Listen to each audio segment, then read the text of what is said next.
Ithi anginibingelele bafethu, ngibingelele ekuseni. Sibonga ukuthi silalile savuka. Siyaphila.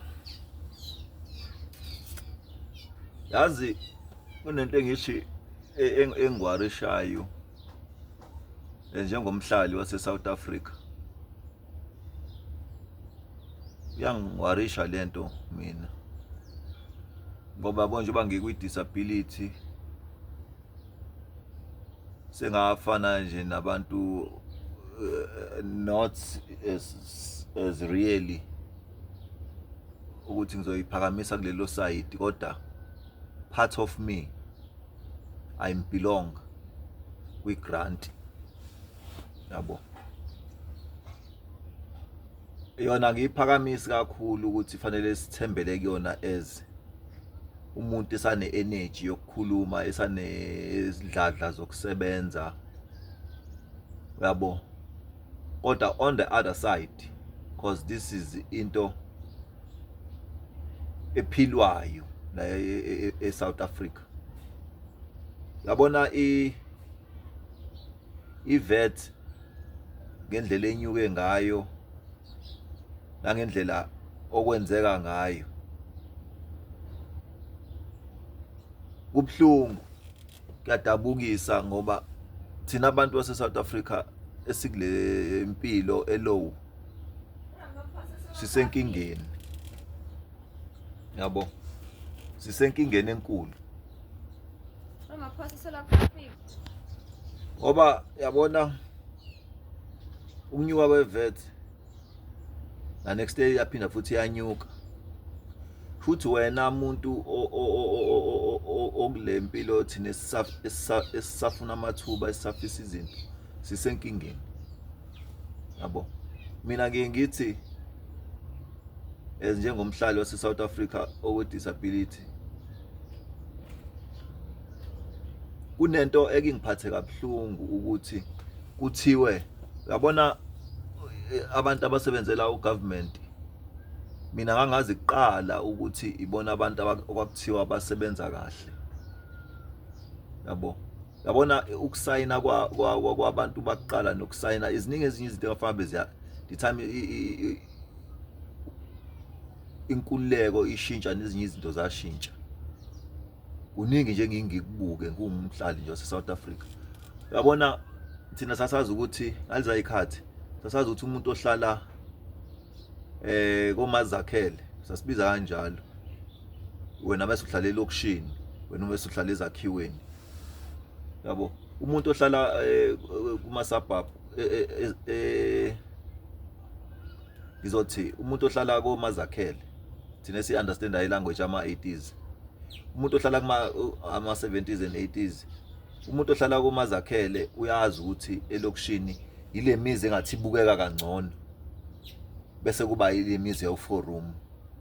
Yabona laphana kule mizi wawazi ukuthi mhlawumbe iphoyisa, unesi, uthisha or umuntu osebenza umuntu nje osebenza ku-government yabo. Kwakwazi ukuthi labo bantu ibona-ke abantu ababelonga kuleya impilo yabo. Ngobani? Izinto eziningi ugovernment uzothi mayethi wena ukwi-disability manje ngeke-ke usafatha uthi uzobangisana nomuntu ohlala ku-4 room elokishini, ngeke uzobangisana nomuntu ohlala ezakhiweni. Ngobani? Impilo yakho ibhilonga lapha ya kubantu ababukeka kangcono.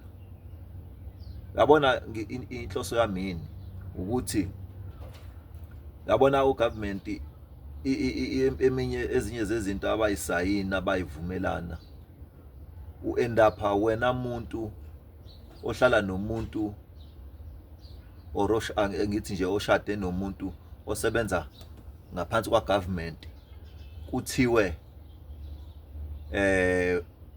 wena kunezinto, kunemhlomulo etholakala kuzinto zika-government ongeke usayithola, like i-RDP ngeke uze uyithole ngoba mhlawumbe uyiphoyisa, unesi, uthisha, usebenza kumasipala ku-government ngeke usayithola i-RDP.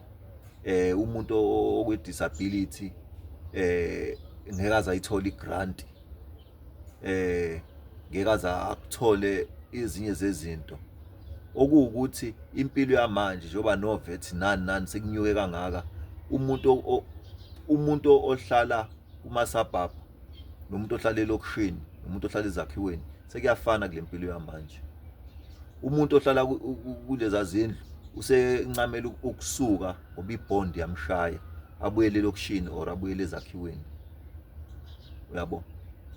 So kunezinye izinto ezasayinwayo eziyingcindezi, uthothi manje wena ushade nomuntu osebenzela uhulumeni awusakwazi ukuthola i-grant, awusakwazi ukuthola, kodwa lo muntu uyena njalo umuntu okhokha le VAT,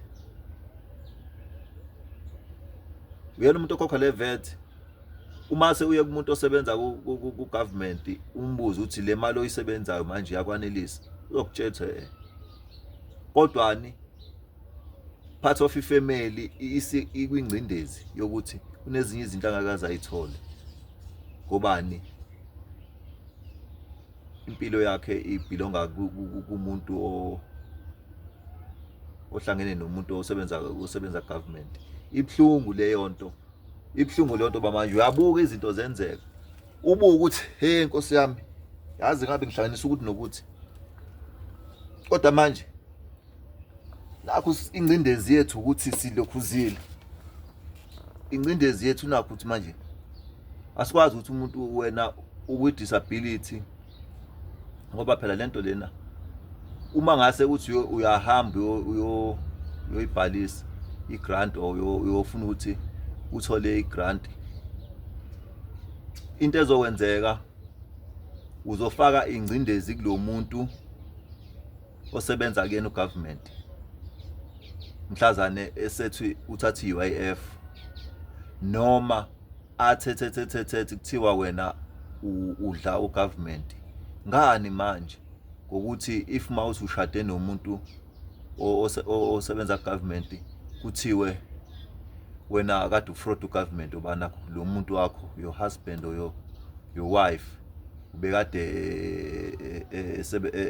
ethola i-grant, lo muntu majina-ke ukuthi njengoba ugovernment maye eshaya i-tax, bayishaya i-tax, ushaya into engakanani. Uma mhlawumbe kuthiwa njena akakutaxe imali u-10,000, mhlawumbe wena ungagcina uthola u-5,000 or uthola u-4,000, taxa konke lo 6,000 uze ngakuyena. So ibhlungu nje lezo zinto, zibhlungu nje indaba ze-South Africa, ngoba ngeke si-understand ngoba bathi bona bayi-understandayo. Njengoba njengayo manje makuthi izonyuswa izinto ngale ndlela ezinyuswa ngayo, futhi sizophila kanjani? Sophila kanjani sicindezelekile? Ngoba umuntu ozojabula umuntu mhlawumbe enala ko-50 yale, ma ena ngaphansi kwa-50 usenkingeni, ngoba uthe i-tax yonke iyakuyena. Sisenkingeni thina esiyithina. Silikeni, subscribeeni, sicommenteni, sifollowishe.